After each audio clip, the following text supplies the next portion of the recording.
What's up, everybody? Z Farrells here with S. Gibbs from MaddenTips.com. You're looking right now at the gun ace formation. All the audibles you can actually get to with the Patriots. 12 personnel. That's one running back, two tight ends, two wide receivers, of course. So if you actually scroll through now, you'll no longer have your 5 audibles. That was the big stuff at E3, and we just wanted to grab this quick video here and put it in the front to show you.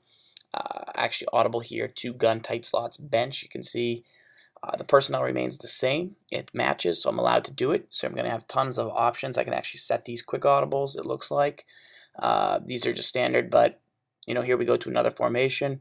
And there's a lot you can like with this new audible system. Gibbs, what do you think about this, and how can it give you more control rather than less, even though it seems like they took stuff away? Well, you definitely have more control because you can set all your audibles and the quick audibles that you were talking about before. So that gives you complete control with the formation that you're actually in. So that's beneficial with formations like, say, gun spread. Last year we talked all about, like, okay, you need to have a wide receiver screen if you have it. You have to have a halfback draw, and then you have to have curl flats, like 4 verticals. So a lot of times that we would set our audibles to mimic that scheme we were trying to create, but then we would only have like 1 or 2 audibles left to be able to go to another formation. So we would end up using only like two, maybe 3 max for an entire game. So while that was effective and it worked for us, this year what we're going to be able to do is have the ability to go to a ton of different formations based on personnel. And you're going to see with playbooks like the New England Patriots playbook, you have a ton of ace personnel, so 2 tight ends and 2 wide receivers. You saw that we went from the gun ace into looked like a tripped formation, but that formation in the Patriots playbook is called gun ace trips ISO. So there's a lot you can do with this. It's better. It's going to move the game forward, and I'm excited about this year. Right, so if you're watching this video right now on YouTube, you're seeing a gameplay from E3 of Madden NFL 25. It's the Philadelphia Eagles here. I catch a pass with McCoy, trying to change the ball over, but that's actually the stiff arm button now. I did that quite a bit. Yeah, so you can still change the ball over, but it's a different button. I believe it's RB now. It goes along with cover up. Because you have 2 stiff arms. So you used to just have the 1 stiff arm and you'd hold it, but in transfer it to the outside hand was just tapping the button. But now it's actually, you have that punch stiff arm, and then you have the hold stiff arm. So there's a lot to like there. Well, you're going to notice too, when you're running the game, we'll switch the ball for you to depending on the sideline you're going to. So you don't have to worry about it. Get it in that outside hand, which is nice. Here we're running the Philadelphia Eagles Chip Kelly playbook. I have the read option all set up. I give the ball and up the middle there. So this new Chip Kelly book for Philadelphia has tons of new plays, a lot to like about it. There's some split offset stuff where the back will actually line up in a pretty unique place. It's got read option. You see there the trap style runs, a lot of wide receiver screens, fake wide receiver screens. So you'll have the ability to actually emulate that, and Michael Vick's still pretty darn good at doing it. Gibbs, what are your thoughts on the Chip Kelly playbook so far from what you've seen? To be honest, I think it looks good. I thought I would see a couple more trinket plays, just not like diving deep into what Chip Kelly does offensively, but overall I saw a lot of options. I saw a lot of, again, the screens you mentioned, but Madden's a passing game, and yes, you're going to need to run the ball this year, and I think the read option is going to be very hot, but Madden, you need 99 punt right there, 99 punt. You need to be, big hit stick too. You need to be able to pass the ball. That's a staple. You think about the guys that win Madden challenges in years past. What do? They pass the ball. So yes, you can run the ball, but I'm a little worried that the Eagles playbook doesn't have the passing plays that you might need. But here's the thing, with the custom playbooks that you have, that you'll be able to do your audibles with, don't even worry about that. And here, if you want to talk a little bit about the, we're looking at the pistol plays for the Seattle on the video portion of this on YouTube from MaddenTips.com. I know some of you guys might be listening on iTunes right now, but talk a little bit about some of the pistol stuff you're seeing here. Yeah, so I think pistol is going to be a big push this year. You basically have every shotgun set that you have is going to be available to you in the pistol formation within the couple playbooks like the Niners, the Seahawks, and the Redskins. So you're going to be able to check that out. It's going to be exciting. I think you're going to see a lot more people this year play with pistol, because if you think about it, why don't we in the Madden community play under center too often? Well, because the pressure is usually very quick, right? So we look to go to the gun and get some extra time in the pocket. But from the shotgun, it's a little tougher to run the ball with the read option. That's going to be better this year. But the pistol is going to give you that, in between formation that's going to be able to allow you to run the ball effectively and still have some extra time to pass the ball. And you're going to be playing with probably a mobile quarterback this year, so you better get used to it. You better learn the pistol, and that's what we're here for. We're going to teach you how to run the pistol this year and how to win more games with it. So we also see that the Redskins, we saw some of their formations while we were at E3. They had some different pistol style. There's a really nice fake on the read option to a passing play as Wilson scrambles out. Not too accurate on the run, which is great because it is nice and balanced. There you chase down out of the pocket with a big 3rd and 7 coming up.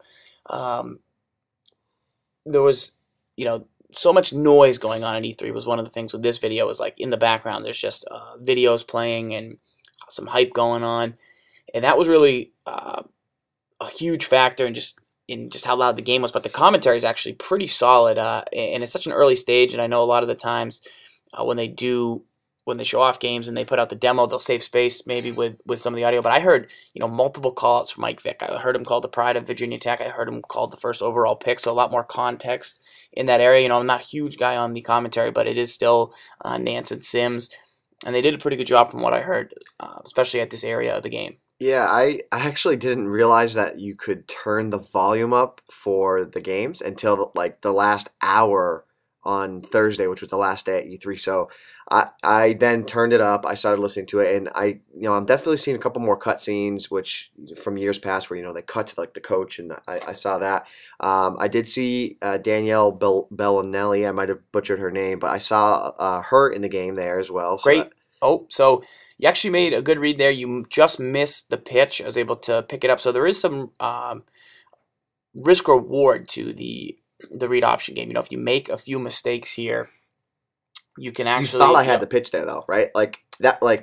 I did, but you'll see in a second. I actually hit a nice pitch around the 11-minute mark of this video, in about 5 minutes from now, I think, and it looks pretty clean how it plays out. So you'll see how a real pro does it, in my opinion, coming up. But I'm just kidding there. So you see a trio 4 wide receiver set with the Philadelphia book. Other thoughts from E3 were some of the new defensive coverages. If you want to talk a little bit about cushion coverage and the man line, stuff that the tournament guys are really going to use, as they like to have as many tools at your disposal to combat your opponent on defense. Sure. So let's talk first man line. So man line is a new feature in this year's game. I don't even want to call it a feature. Let's call it like a sub feature, because it's a small little change to the game that I think is going to add a lot of value. So if you're watching right now, you're going to see that I have my deep safeties positioned, and I would have to manually move them if I was sending a blitz. So if you think of a play like 4-3 stack, outside linebacker fire, that play has the deep safeties playing the slot receivers. So what ends up happening is... And quick note there, there's just a Macklin touchdown dance. There's more of those that I've seen this year, so that's just one element too. But so when you're running the man line, and you're running a 4-3 stack, and you have the safeties are deep, and typically in the years past you'd have to manually move them up to get into position to be in a position where if you wanted to call press coverage, you'd have to manually move them in front of the receivers in order to have them be in a position to defend the receiver against like a quick slant, a zig, a drag.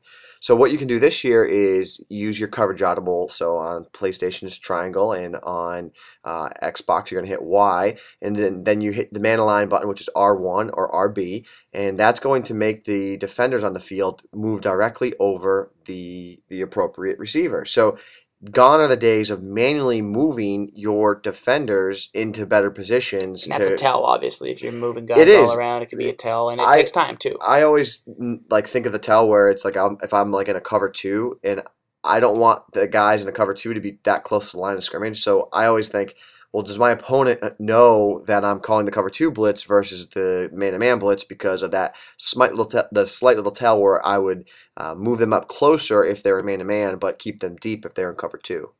Right. So here you're running an offense. You try to pass the ball on first down there. Now you're looking to once again swing a little screen pass out. I made a great play in my opinion right there. Snuck through some defenders. Another subtle change this year.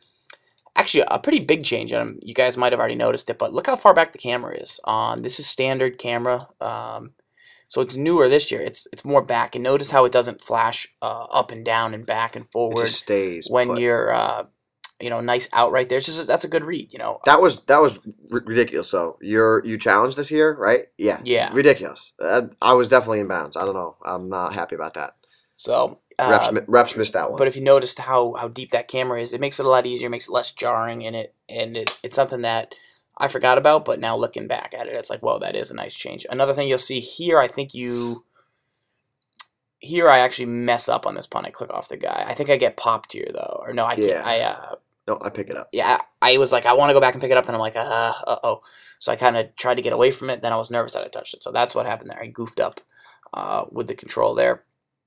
Here, I think I actually run this speed option that I talked about. And let's see. I know I have a great spin move on one of these runs. So, and the key is you can use the right stick to do a spin move, or you can use the, here it is, B. I go for hit stick. I went for a hit stick there. So you can actually use the right stick, and you can I could have juked into a spin with some of the combo moves, or you just hit straight up hit B, and is what I did there. I kind of knew I had a nice angle on it, and he wasn't really expecting it. I actually hit a couple nice spins, and spin's not a move I ever use. But with some of the new controls, it makes sense that you'll try them out this year. So I had to give it a shot. And moving back to those sub features, as I like to call them, the next one to talk about is the cushion coverage, which I find this is gonna be one I use quite a bit. So what this is that when you call press coverage, this year you're going to be able to hit YY or triangle for PS3, and it's going to activate what's called cushion coverage. So you're going to show press, but then your defenders are actually not going to press. So this is effective if you So that's the read key right there on the screen. Keep going. So this is effective if you don't have real dominant press corners. So if you want to be able to show press but not get burnt on every single play, this is going to be a great tool for you to use, and it's going to help to keep your opponent on their heels, because a lot of times last year or in years past, if you called press coverage, you had a better chance of getting beat deep, so off the press, then you just lob it deep. So you're going to see coming up here, and it might be on this play, I go for a press coverage, and you just bomb it deep on me to I think it was Macklin, the guy on the right, and I just get roasted. You'll see it coming up. But that was a nice handoff fake. I tried to hurdle through. I did play with the 49ers a little bit, and I demolished a guy with the read option a little bit. He was undisciplined, so I was able to kind of capitalize. And I know I tried it against you too, because I was running some up the middle, and I got you maybe once or twice. Here, I tried to throw deep. Notice that you intercepted the ball, but guys, look what happened. That was a clean catch. All 6-4 of them. It just wasn't inbounds. So you can actually intercept the ball now and come down out of bounds. So that used to be a drop, I feel like, in years past, and now that's updated to the screen won't flip, and you just live to play another down. So that's another small thing that is really, really polished with this game. So here you're moving your guys down. Yeah. That's a bad habit. That's a bad habit. I got to get out of the habit. And so I tried to draw there, but it was a poor choice. Here's the thing too, right? You manually move your defenders that way. Now, if you change formations or if you motion a guy, my guys are stuck. Right. Which is frustrating. So right here, I'm trying the new man line out, and then I don't understand it quite yet. It's making guys move in different spots, and then the result is touchdown. So I gotta rework that, but it's definitely something that you need to use this year. Man line, the new man line, is going to be hot. And so we obviously got to check out. This is for Xbox 360 and PlayStation 3 is what we're playing right now. But we did get to take a look at the next generation of Madden, and that will be Madden 25 for PS4 and Xbox One. They had the EA Sports Ignite engine up and running downstairs.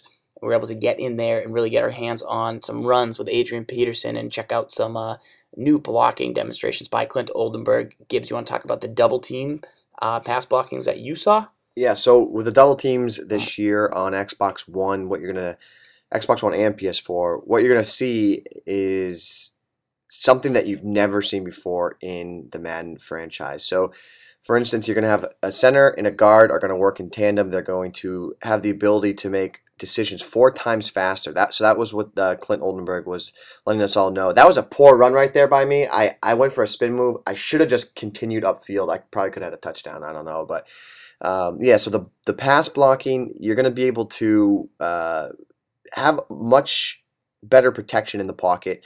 You're going to see more realistic outcomes within the pocket. The double teams are... That was a nice catch. Pretty good. The double teams are going to allow you to be able to identify certain things like the Mike linebacker. You're going to be able to pick up the Will and the Sam linebackers as well. And Farles has mentioned something here. So here we can actually turn off Heat Seeker, we can turn off Ball Hawk, we can turn on or off Switch Assist, and Auto Strafe. So, we used to always say shut off Auto Sprint, Auto Strafe. Auto Sprint is just gone, and now the right trigger is used as an acceleration burst. It gets your player to run to top speed faster, is what that does now. Ball Hawk, obviously it was added last year. It helps you out a little bit with interceptions. It's already toned down this year, but you can also then just shut it off if you want. So I want to give the team compliments on adding a lot of those toggles, all the games. One of the reasons I like NHL is the sliders. I feel like they do affect if I want to jack up the game speed or do something different. So I'm going to start, if I think I can get better interceptions without Ball Hawk on, I'll try that. If I think it helps me, I'll use that. Here I accidentally hit pause by accident, but I do get a Ball Hawk picked later without Ball Hawk on, so it is possible. You do have some pretty good control this year. A couple more areas I wanted to hit on. As you do a great job pulling the ball fake there with Russell Wilson. I took back one kick with Randall Cobb. I was playing Doug Vaney from stickskills.com, and I got it called back for a clipping penalty. So I almost broke a couple. I got a lot of returns back to like the 40, 50-yard line, but I was unable to get to the corner quite like I needed to. I mean, I don't play with great returners or anything, but here I try and set that up and get outside, and you'll see here. You definitely don't have the swoop type animation anymore, and I think that we've tried a couple times in this game. It looked like you tried doing it there. Yeah, you try and run how you're used to, but the key really is this year when you run the ball to stay inside before going outside, slow to the hole, fast through it. Whereas years past, I would especially last year, just try and get outside as fast as possible. Here, try and try to hurdle there. See that looked like you almost like were going to hurdle, but then you laid off the button. But so here's an honest thing that happened to me. When I'm in practice mode, and when I was playing Xbox One, it was just a running thing with Adrian Peterson, and your goal was to just get touchdowns and look great doing it. I used the L trigger so much. I would say I'm using a precision this. And the L trigger, when you hold it down with the run free, is going to give you that precision move if you have a 90 overall rated category. So I was using Adrian Peterson like you read about. But when I got into game, like here I have LaShawn McCoy. He'd be a great guy to hold down L trigger and juke with. I should have leaked it out there. All I was doing with McCoy was combo moves.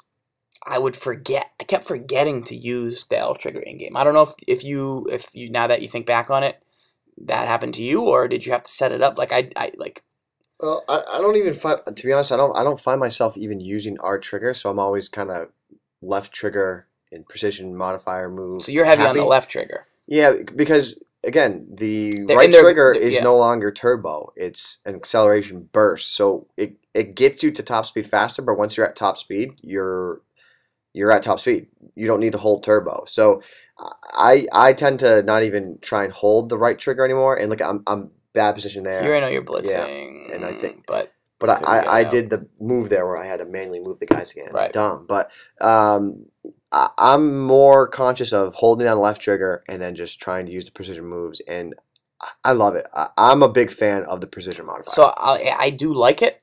And I love it in practice mode when I try all these runs, but I gotta personally remember to use it in game because they're better moves.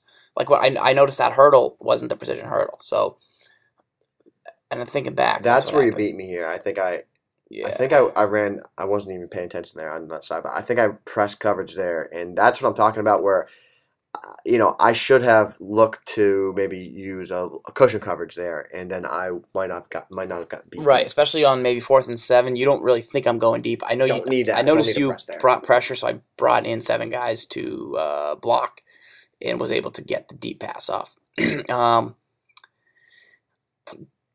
Interceptions. See, that's a bad habit. I'm trying. I Yeah, was you try trying to go swoop and outside get and to the you sideline. You can't really do it. Yeah. So it's pretty interesting. Overall with the Packers, I felt like Eddie Lacy was a very good back. I felt like he was powerful. I tried out Jonathan Franklin, their other rookie. DeJuan Harris is He was pretty nice there. You see my probably DN stand up. That's a nice run right there. DeJuan Harris and the Packers probably going to be my halfback if I'm using him. He felt pretty quick. He felt small though. I feel like for the first time, power backs have some real a real threat to the crown of who to go with. There you do's playmaker. Yeah, I think the read option though is going to be the focal point of your offense. In terms of running the ball, I think maybe potentially gone are the days of, at least for maybe how I might play this year, is going down the strong close and just running the ball. I try to precision hurdle here. Ooh! I'm gonna try, and I think keep my running offense from the gun set. And I'm going to try read options, sweeps to the left, halfback counters right, and then use the read option for my run up the middle type scenario. So that's what I think I'm going to do this year. I think I'm going to go all gun, and I'm going to try and run the ball from read option sets, and I'm going to mix in some screens, and go from there. And not to mention, now that we have all these other hot routes, I feel almost invincible out on the field. Yeah. So talk a little bit about some of the other hot routes. And I agree with you on that read option thing. You can read option and hand off the ball 9 out of 10. Right. I don't like to run with the quarterback because I feel it's risky. I feel like you still need your great non-ball hawk pick by me right there. It's still going to be crucial to have your passing plays. Like you still, your Pat's wheel drags of the world. You still need that. You're still going to need Falcon Cross. You need to be able to pass the ball when the situation calls for it. You're not going to be able to run read options late in a game. Down 14 trying to come back. No, that's when you need your power plays. That's when you need to be able to just throw the ball down your opponent's throat and put points on the scoreboard. So, but the new hot routes that we were just talking about, you're going to be able to hot route the outside wide receivers this year, the guys, the FL and the split end. So you're going to be able to hot route them to comebacks and to smoke screens. Now, comebacks are routes last year. We talked a lot about the 9 route. So that route where it gets a tail to the sideline, then it breaks, and the wide receiver cuts back towards the quarterback as he faces and squares up on the sideline. That's a great way to beat man-to-man coverage. So think about what we have now to beat man-to-man. On the outside, you're going to be able to put a guy on an out, a curl, or a comeback. So those are all different points of how you attack man-to-man. So a curl, you need to really time that throw, snap, throw as he turns. The out, you need to wait for him to break to the sideline, and now the comeback is more of a deeper route, which is going to get downfield a little bit more. So your opponent is never going to be able to key in on which one of those 3 is he going to do. You almost need one of those 3 on every single passing play, right? Because if it is man-to-man, you need to go, okay, I'm going to look to the curl, or look to the comeback, or look to the out. So that's one thing on the outside. And the route I'm most excited about this year is the smoke screen. If you face a zone blitz, you have a smoke screen out there, you're going to beat it. Right, and you can also go with the flat route in the slot. You got a hitch now. You got a nice halfback option route. Like, there's a lot you can do with just creating a play. So finding out how to make a great custom audible set and also using the hot routes that you have available to you. There's so many options of ways to play the game this year. There's a lot of good new playbooks. If you have any questions, hit us up at Madden Bible, at sgibbs7. We'll be here on MaddenTips.com taking your questions, talking in the forums. Let us know what you liked in this video, what you want to see more of. We have maybe another video coming up later today on the YouTube page. So for S. Gibbs, I'm Z Farles, and we will see you guys on the virtual gridiron next week. Here's a Hail Mary. S. Gibbs narrated for me. I don't even want to talk about it, to be honest. I don't even want to talk about it. Boom, great catch by me. I got some new catch stuff coming up for you guys. But you didn't get in the end zone. But I won the game, and that's all that we matters. didn't even play the whole game. We played a half. Didn't count. Doesn't count. Doesn't count for the Z Falls S. Gibbs record. I win lock up. False. See you guys next week on the Sack Podcast.